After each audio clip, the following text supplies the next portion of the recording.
சக்தியும் பக்தியும் இருந்தால் எதையும் சாதிக்கலாம். இது அம்மா நமக்கு இன்றைய சிந்தனைக்கு தந்திருக்கின்ற அருள்வாக்கு. சக்தியும் பக்தியும் இருந்தால் எதையும் சாதிக்கலாம். நடக்க முடியாது என்ற காரியங்களை அம்மா நடத்தி காட்டுகிறாளாமே.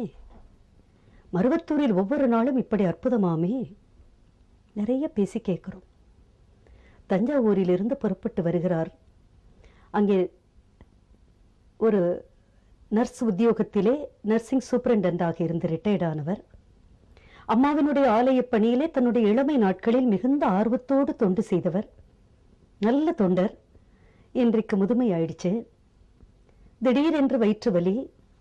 மருத்துவ பரிசோதனை சொல்லுகிறது, கேன்சர் வந்து விட்டது, உங்களுக்கு சீக்கிரமா ஆபரேஷன் பண்ணணும், அதற்கு அடுத்த வாரத்தில் நீங்க வந்துருங்க என்று மருத்துவர்கள் நாள் குறித்தாயிற்று அறுவை சிகிச்சைக்கு.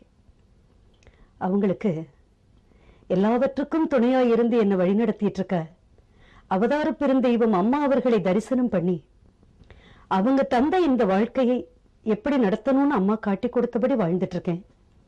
அவங்க சொன்னாதான் ஆபரேஷன், இல்லைன்னா இந்த வாழ்க்கை இப்படியே முடியணும்னாலும் முடியட்டும் என்று சொல்லி அந்த அம்மையார் புறப்பட்டு வர்றாங்க. அம்மா கிட்ட வர்றாங்க. அம்மாவிடத்தில் ஆழ்ந்த பக்தி கொண்டு நல்ல தொண்டு செய்கின்ற அவர்களுக்கு அம்மா தந்திருக்கிற சக்தி ஏராளம்.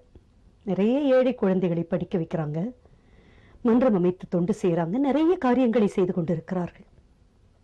சத்தமில்லாத அந்த தொண்டுக்கு அம்மா, அந்த பக்திக்கும் சக்திக்கும் அம்மா தரக்கூடிய அருள் எப்படி இருக்கு பாருங்க. அருக்கூடத்தில் போய் அம்மாவுக்கு பாத பூஜை பண்றாங்க. அம்மா கிட்ட சொன்னாங்களாம், அம்மா நான் சாவதற்கு பயப்படல, அம்மாவுடைய திருவருள் தொண்டுகளை மனசார நிறைய செய்ய வாய்ப்பு கொடுத்தீங்கம்மா. அம்மா கிட்ட அம்மாவை தவிர எனக்கு வேற இந்த உலகத்துல எதுவும் எனக்கு பெருசு இல்லைம்மா. அம்மா எனக்கு இப்ப கேன்சர் வந்துடுச்சுன்னு டாக்டர் சொல்றாங்கம்மா, நான் ஆபரேஷன் பண்ணிக்கட்டுமா? இதை கேட்குறாங்க அவங்க. அம்மா என்ன சொல்லியிருக்கணும்? கவலைப்படாத, நோயை சரியாக்கிடுறேன். பலருக்கு அம்மா அப்படித்தான், அருட்கூடத்திலே அம்மா சரியாக்குகிறேன் என்று சொன்னால் சரியானவர்கள் உண்டு. சில நேரங்களில் அம்மா கொஞ்ச காலம் ஆகட்டும் என்று நிறுத்தி வைத்து அந்த வேதனைகளை கொஞ்சம் அனுபவிக்க வைத்து சீராக்குவது உண்டு. மருத்துவமனையிலே சென்று சீக்கிரமா என்னென்ன முறையில வைத்தியம் பண்ணிக்கோ என்று சொன்னதும் உண்டு. இப்படி பலருக்கு நடக்கிறது. ஆனா இந்த தாய் கிட்ட பக்தியோடு தொண்டு செய்து அம்மாவின் திருவருள் என்னும் சக்தியை ஒவ்வொரு நாளும் கொடுத்து கொண்டிருந்த அந்த தாய் என்ன சொல்றாங்க? அந்த தொண்டர்கிட்ட, அந்த அம்மாட்ட, அந்த கேன்சர் நோயால வந்திருக்கிற தன்னுடைய தொண்டு மகள்கிட்ட அம்மா என்ன சொல்றாங்க? கேன்சரா? அதெல்லாம் கேன்சல் ஆயிடுச்சு, நீ கவலைப்படாதீங்க, ஹாஸ்பிட்டல்ல போய் சீக்கிரமா ஆபரேஷன் பண்ணிக்கங்க, எல்லாம் நல்லாயிடும். உங்களுக்கு சந்தோஷம், கேன்சர் வந்துடுச்சுன்ற கவலை இல்லை. அம்மா, கேன்சரா? அதெல்லாம் கேன்சல் ஆயிடுச்சு. கேன்சர் வந்தா நீ இப்படியா இருப்ப? அதெல்லாம் அம்மா அதெல்லாம் வரவிடாது, போயிட்டு வா, ஆபரேஷன் பண்ணிக்கோ. ஒரு துக்கத்தோடு துயரத்தோடு கண்ணீரோடு மனம் சுமந்த கவலையோடு தன் கணவரின் முதுமையோட அவரையும் காப்பாற்றி தன்னையும் காப்பாற்றிக் கொள்ள வேண்டிய நிலையில் இருக்கிற அந்த ஏழை ஓய்வு பெற்ற தாய் தனக்கு கேன்சர் வந்த நிலையில படுத்த படுக்கையானால் நம்மை பார்த்து கொள்ள கூட யாரும் பக்கத்தில் இல்லையே, அம்மாவினுடைய தொண்டுகளை மன்ற தொண்டுகளை செய்ய முடியாம போகுமே என்ற தவிப்போடு வந்த அந்த தஞ்சாவூர் சக்தி சந்தோஷமா வெளியே வர்றாங்க. அதை பார்க்கிற தொண்டர்களுக்கெல்லாம் வியப்பா இருக்குது. எப்படி, என்ன சக்தி, என்ன சொன்னாங்க அம்மா? அம்மா எல்லாம் கேன்சல்னு ஆக்கிடுச்சு. நம்மளால இது சுத்தி இருக்கிற மற்றவங்களுக்கெல்லாம் அது எப்படி? மருத்துவர்கள் இத்தனை பரிசோதனை செய்து கேன்சர்னு முடிவு பண்ணதை கேன்சல் ஆயிடுச்சுன்னு சொன்ன ஒரு வார்த்தையை இந்த அம்மா நம்புறாங்களே. வந்தாச்சு மருத்துவமனைக்கு, தஞ்சாவூர் போனாங்க. அங்கே நல்ல புகழ்பெற்ற மிகச்சிறந்த மருத்துவமனையில மருத்துவர்கள்ட்ட போய் சொல்றாங்க, எனக்கு நான் ஆபரேஷனுக்கு வர்றேன், செய்யுங்க. மீண்டும் ஸ்கேன் எடுக்கிறாங்க. கருப்ப பையோடு ஒட்டி கொண்டு கொப்புளங்களை போல அப்படி ஒட்டி ஒட்டி ஒட்டி ஒட்டி ஒரு திராட்சப்பழத்தினுடைய வடிவம் போல கருவறை அந்த கருப்பை சுவர்களோடு ஒட்டி கொண்டிருந்த அந்த வடிவம் அம்மா கிட்ட வந்துட்டு போன ஒருபாடு அந்த ஸ்கேன்ல எப்படி தெரியுதான்? தண்ணிக்குள்ள மிதக்கிற பந்து மாதிரி தனியா ஒரு கட்டி மிதக்குதான். இது என்ன இப்படி வியப்பா இருக்குது?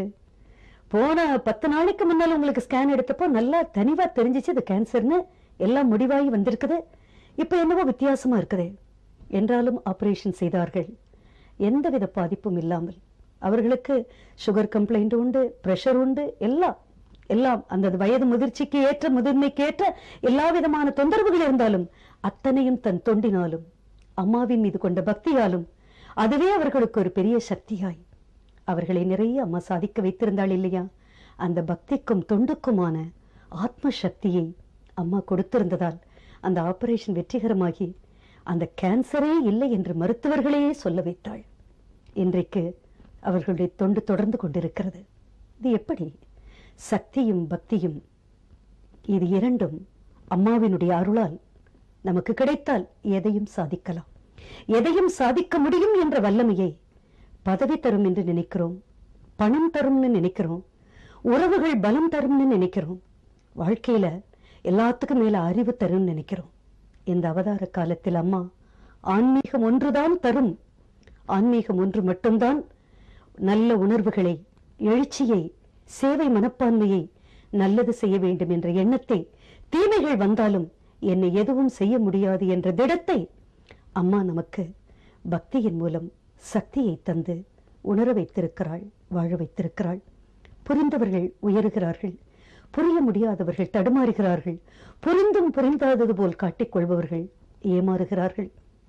அம்மாவினுடைய அவதார காலம் நம்மை வாழ்விக்க வந்த காலம், தெய்வம் நம்மோடு பேசுகிற காலம். சூரியனும் சந்திரனும் நீரும் நெருப்பும் காற்றும் ஆகாயமுமாய் பஞ்ச தெய்வங்களும் சத்தமில்லாமல் சலனமில்லாமல் தன் இயக்கத்தை நடத்தி கொண்டிருக்கின்றன. ஆனால் அத்தனையும் இயக்குகின்ற தெய்வம் இன்றைக்கு நம்மிடையே சாதாரண மனிதனைப் போல் உலவிக்கொண்டு வாழ்வதற்கான வழிமுறைகளை கற்றுக் கொடுத்து, வாழ்வதற்கான வழிகாட்டி, வலிமைப்படுத்தி, நம்மை வளப்படுத்தி அம்மா காப்பாற்ற வந்திருக்கிற காலம். சக்தியும் பக்தியும் அம்மாவின் திருவருளால் மட்டுமே நமக்கு கிடைக்கும். அம்மாவின் திருவருள் இருந்தால் ஒழிய மறுவூர் மண்ணை மிதிக்க முடியாது. அம்மாவின் திருவருளும் ஆசியும் அருளும் நமக்கு என்றைக்கும் துணையாய் இருந்தால் ஒழிய இந்த வாழ்க்கையை நிம்மதியோடும் நிறைவோடும் போதும் என்ற மனதோடும் வாழ முடியாது. எல்லா நிறைவையும் நிம்மதியையும் உண்மையான பக்தியும், அந்த பக்தியின் மூலம் அம்மா தருகிற சக்தியும் தான் நம்மை வாழ வைக்கிறது. இப்படி ஆயிரக்கணக்கான லட்சக்கணக்கான பெண்களையும் இளைஞர்களையும் குழந்தைகளையும் பெரியவர்களையும் ஆண்களையும் அம்மா இன்றைக்கு பக்குவப்படுத்தி பக்தியும் சக்தியும் தந்து வாழ வைத்துக் கொண்டிருக்கிறாள். அந்த வாழ்க்கையின் சொந்தக்காரர்களாய், அந்த வாழ்க்கையின் சுக அனுபவங்களை உணர்ந்தவர்களாய் நாமும் வாழ்கின்ற வாய்ப்பை பயன்படுத்திக் கொள்வோம். ஓம் சக்தி.